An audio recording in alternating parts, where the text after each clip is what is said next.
When we look back across the years of gaming, 2007 is a year that's looked back at fondly for being the golden years of gaming. And to a certain degree, that statement is true. With games like BioShock, Call of Duty 4 Modern Warfare, Super Mario Galaxy, Assassin's Creed, and Halo 3 all releasing in this year, you can definitely see the argument to why this is gaming's golden year. But there was another time in gaming that people commonly look over. A year where games really raised the bar in various genres and on various platforms. I'm talking about 2004.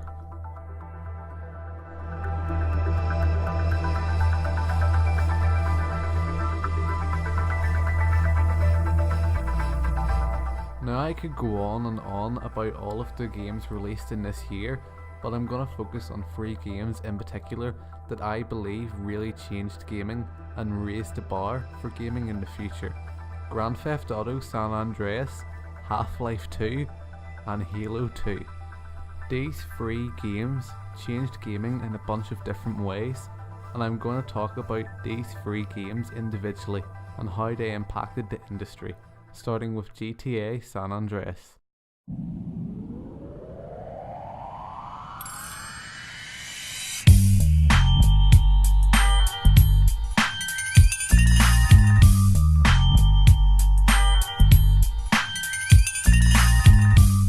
Grand Theft Auto San Andreas was created by Rockstar Games and was released on the 26th of October 2004. The game was met with critical acclaim and praised by the gaming community for its innovation in the open world genre. GTA San Andreas would go on to become the best selling game on Sony's PlayStation 2 with 17.33 million copies sold. But all this praise wasn't without its controversy.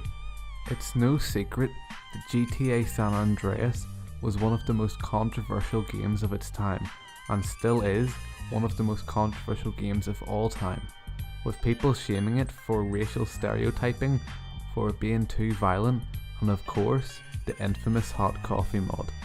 Hidden in the game's files was code for an unused sex minigame, which would have the player engage in an explicit sex minigame called Hot Coffee.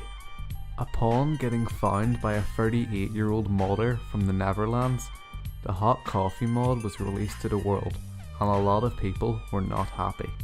But we all know the story of the Hot Coffee mod, and if you don't, there are plenty of videos that explain in detail, but in this video, we're discussing on what GTA San Andreas did right.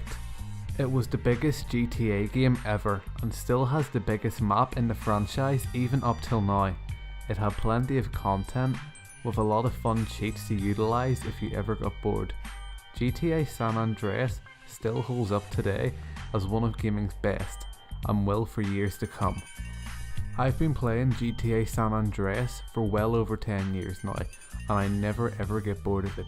It's got so much content to keep me playing, and its story is still one of the best GTA stories ever, with unforgettable characters like Big Smoke, Ryder and Sweet, and OG Luke. GTA San Andreas will always be remembered.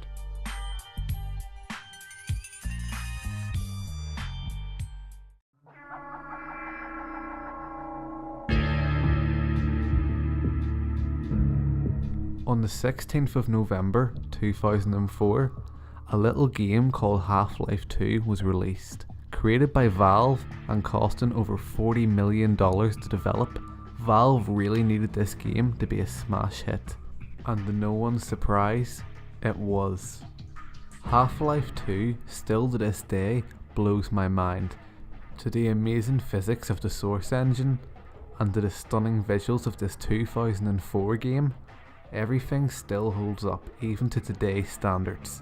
In 2004, visually, no game even came close to matching Half-Life 2. From its rich story, to its realistic facial features, and its grand wide open set pieces, this game was big. Valve really knocked it out of the park with this game, with unbelievable storytelling integrated with timeless gameplay. I could play this game over and over again, with the gravity gun alone given the opportunity to have different engagements every time.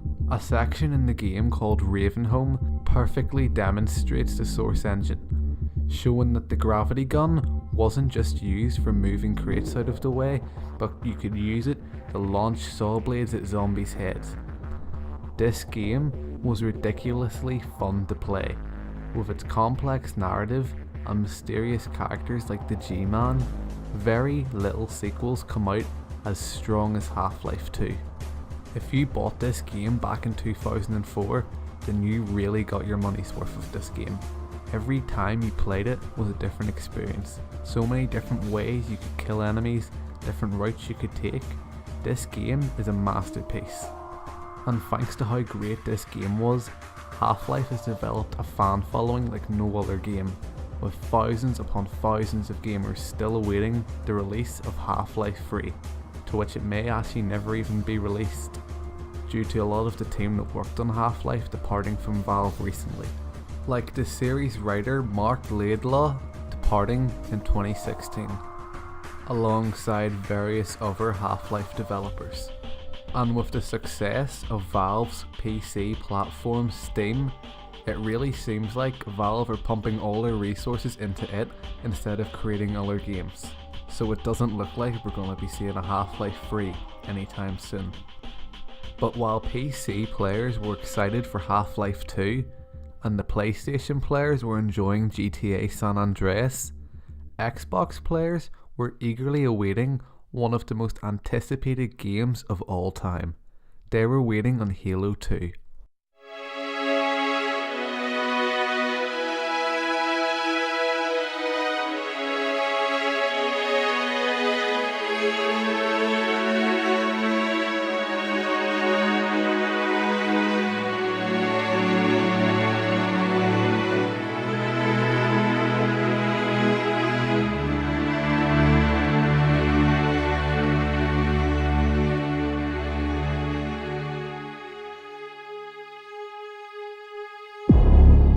Halo 2 was released on the Xbox on November 9th, 2004 and was developed by Bungie, and just like Half-Life 2, very little game sequels have had such a strong impact on the industry than Halo 2 did.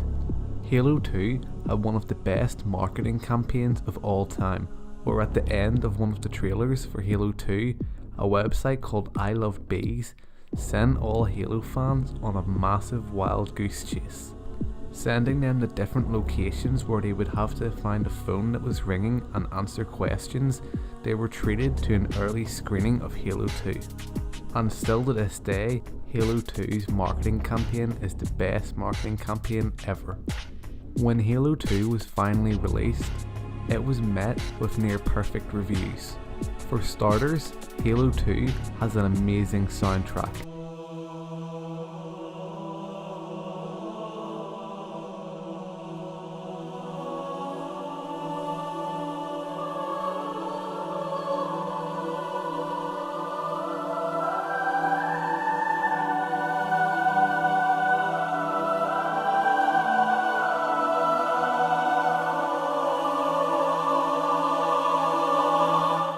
Even the main menu music is just beautiful and sets a completely different atmosphere than its predecessor Halo Combat Evolved.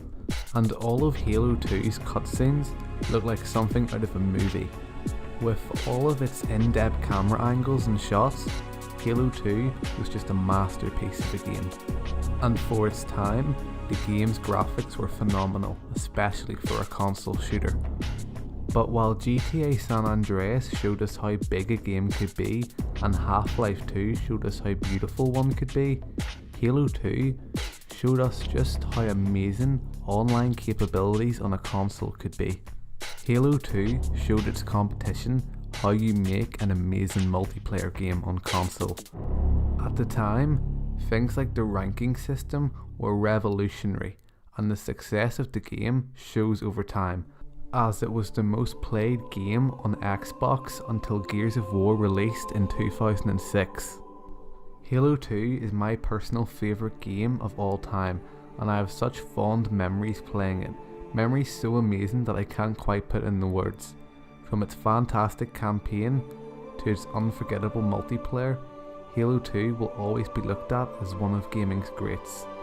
And for a game that Bungie had to rush out the door quickly to meet with Microsoft's deadline, they done a damn good job. Even though Halo 2 had one of the biggest cliffhangers in a game, it paid off because we got Halo 3 down the line. And things like Halo 2's regenerated health system would be copied by various other game developers in the future, like Call of Duty, Battlefield, and many more. Just like its predecessor Halo Combat Evolved, Halo 2 was an innovator at its core, and it shook the gaming world in many ways, more ways than one. From basically creating what Bungie called the virtual couch, to other things like the regenerative health system, Halo 2 hit home with so many things, and I'll always be remembered for that.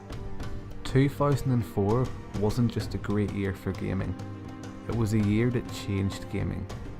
It was a year to show that gaming could actually compete with other media like movies and TV. It was the year that showed us how good gaming could really be. 2004 was the year that changed gaming forever. My name's Mr. Savage, and thank you for watching.